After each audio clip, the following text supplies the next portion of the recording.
Hello friends, আমি সুমির রান্নাঘরে আপনাদের সবাইকে স্বাগত জানাচ্ছি। আজকে আমি আপনাদের সাথে শেয়ার করব পালক পনিরের একটা খুব সহজ রেসিপি। এই পালক পনিরটা বানানোর জন্য এখানে আমি 500 গ্রাম পালং শাক নিয়ে তার থেকে পাতাগুলোকে এইভাবে আলাদা করে খুব ভালোভাবে জল দিয়ে ধুয়ে নিয়েছি। এবারে আসুন আমরা পালং শাকগুলোকে ব্লাঞ্চ করে নিই। এই ব্লাঞ্চ করার জন্য একটা বোলের মধ্যে আমি নিয়ে নিয়েছি গরম জল, আর একটা বোলের মধ্যে নিয়ে নিয়েছি বরফ জল বা আইস ওয়াটার। এবার আমি সব পালং শাকের পাতাগুলোকে এই গরম জলটার মধ্যে ডুবিয়ে দিলাম। পালং শাকটাকে এইভাবে ব্লাঞ্চ করে নিলে রান্না করার সময় পালং শাকের কালার, টেক্সচার আর ফ্লেভারটা খারাপ হয়ে যায় না, আর এর পুষ্টিগুণটাও ভালো থাকে। 1 থেকে 1.5 মিনিট এই গরম জলটাতে রাখার পরে এগুলোকে আমি এখান থেকে তুলে আইস ওয়াটারটার ভেতরে দিয়ে দিলাম। আপনারা আমার চ্যানেলটিকে সাবস্ক্রাইব করতে ভুলবেন না, আর পাশে থাকা বেল আইকনটি নিশ্চয়ই প্রেস করে দেবেন, তাহলে আমি যখনই নতুন কোনো ভিডিও আপলোড করব তার নোটিফিকেশন ঠিক আপনার কাছে পৌঁছে যাবে। আইস ওয়াটারের মধ্যে 1 মিনিট রাখার পরে আমি এখান থেকে পালং শাকগুলোকে তুলে ভালো করে নিংড়ে এক্সট্রা জলটা বার করে দিয়ে একটা গ্রাইন্ডিং জারের মধ্যে নিয়ে নিলাম। পালং শাক রান্না করার আগে এই স্টেপটা অনেকেই করেন না, কিন্তু এইভাবে ব্লাঞ্চ করে নিলে পালং শাকের মধ্যে যে প্রোটিন, মিনারেলস, ভিটামিনস থাকে সেগুলো রান্না করার পরে নষ্ট হয়ে যায় না, আর পালং শাকের কালারটা পুরো গ্রিন থাকে রান্না করার পরেও। তাই এই স্টেপটা আপনারা অবশ্যই করবেন।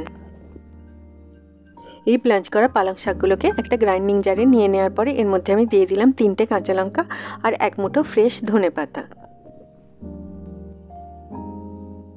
এবার আমি কোনো জল অ্যাড না করে এগুলোর একটা স্মুথ পেস্ট বানিয়ে নিলাম।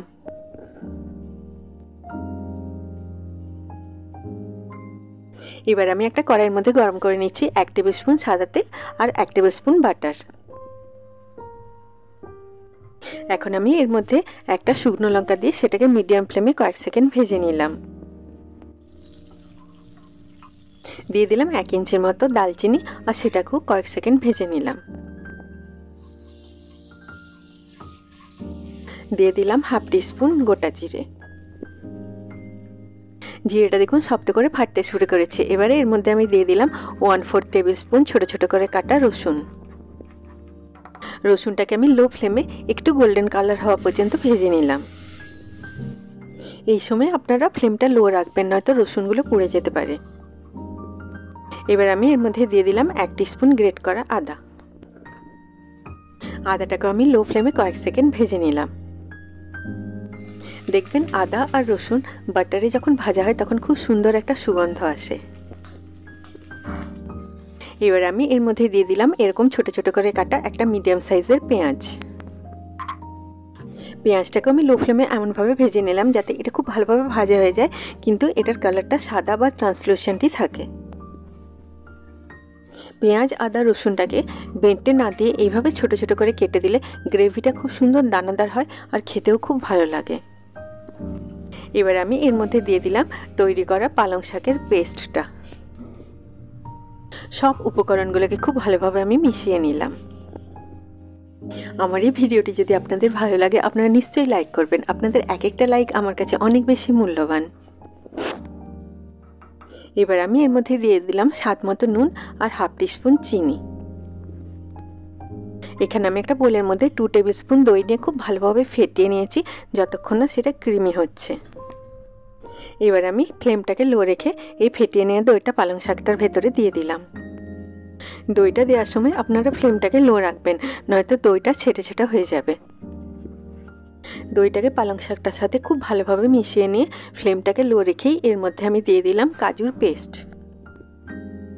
15টা কাজুকে আমি 10 মিনিটের মতো জলে ভিজিয়ে রেখেছিলাম, তারপরে সেগুলোকে গ্রাইন্ড করে আমি এই পেস্টটা বানিয়ে নিয়েছি। ফ্লেমটাকে লো রেখে আমি সব উপকরণগুলোকে খুব ভালোভাবে মিশিয়ে নিলাম। সব উপকরণগুলোকে খুব ভালোভাবে মিশিয়ে নেওয়ার পরে ফ্লেমটাকে আমি মিডিয়াম করে এটাকে ফুটিয়ে নিচ্ছি।